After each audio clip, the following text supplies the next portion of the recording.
Hey, so who are the Jews? Well, the technical answer is the descendants of the patriarchs Abraham, Isaac, and Jacob, who were enslaved in Egypt and then, after the Exodus, made their way to Mount Sinai, where they received God's Torah and began to observe his commandments. Those are the Jews. Is that exclusive? No. There are converts. Converts can join the Jewish nation. It is completely possible, and there have been throughout history. However, Jews are unique in that they do not encourage conversion. Why? Because they say that even one who is born as a non-Jew and doesn't convert, if they live a decent life and obey the basic laws of morality, they will have their portion in the world to come. You don't need to convert to Judaism to be, to borrow a phrase, saved. So there are converts, but the main body of the Jewish people are the descendants of Abraham, Isaac, and Jacob, who were in Egypt and then received the Torah. And the Jews made their way into the Holy Land, where they dwelt for a millennium, and then there was an exile at the time of the Babylonians, so that moved large Jewish communities into Babylonia, which is today Iraq, and also Persia. But then there was another ingathering, a second temple period, and then the Romans did the same thing. In the year 70, they destroyed the temple, and then they exiled the Jews, especially after the Hadrianic persecutions in the 130s. Jews that made their way through North Africa, into Europe, to Spain, to Italy, of course. And that is how Ashkenazic Jewry came into being as well. So Jews come from both the West, the Ashkenazic traditions, and the East, which we would call the Sephardic traditions. Those are the main types of Jews. Now, there are anti-Semites who claim that Jews really don't exist. It's a myth.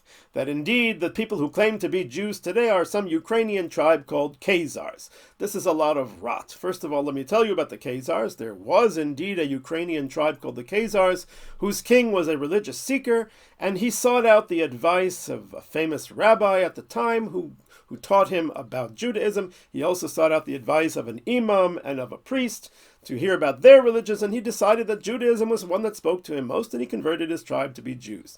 That does not mean that the rest of the Jews said, okay, we got the Khazars, we're not going to be Jewish anymore, let them take over. That's a lot of baloney. We have extensive documentation of Jewish continuity from the times of the Bible straight through today.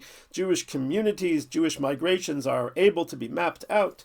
We have great rabbis and responsa. We understand the way the communities were built. We study the teachings of these great rabbis in cities throughout Europe and throughout the Middle East, going way back in the centuries, all the way back to the 2nd century, the 3rd century, and even before. And it is continuous and it is unbroken. Now, it's also important to stress that there was always a Jewish presence in the land of Israel. For example, one of the most famous Jewish communities was that of Safed in the north of the land of Israel in the 16th century, where one of the great rabbis, Rabbi Joseph Caro, wrote a book called The Code of Jewish Law, in Hebrew Shulchan Aruch, which literally means the set table.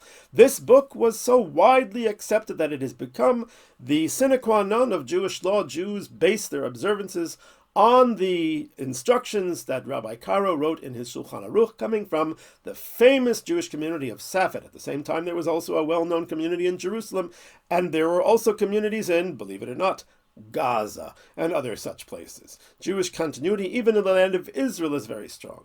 There's another myth that the anti-Semites put out, that the Jews of Israel are white colonialists from Europe. Nothing could be further from the truth. Walk down any street in Israel, you will see it's a brown country, if we're going to use that phrase. Many, many Jews came from North Africa, even from Ethiopia. We have what you would call black, or African Israelis, if you will. And you have many Jews from the Middle East who also have a darker tint to their skin. So if it's skin color that's important, which it's completely not, but whatever, that's what the world talks about. Israel is a brown country, not a white country. Yes, there are certainly Ashkenazim who came from Europe, but Israel is a beautiful mix. Now, if a Jew is secular, does that still count as being a Jew? And the answer is yes.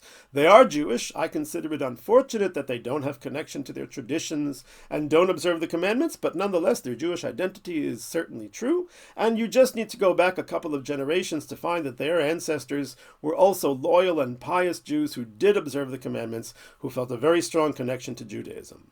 When you look at the map of the land of Israel, you see the cities and the towns of the Bible, cities and towns that Jews, wherever they were, felt an intimate connection to because of the stories of the Bible that the Jews feel are living and influence their lives even to this day, that took place in those locations. So what is a Jew? A Jew is not just a religious person who believes a certain set of beliefs. It is a family of faith. I'm not sure how better to express it, but that's what the Jews are.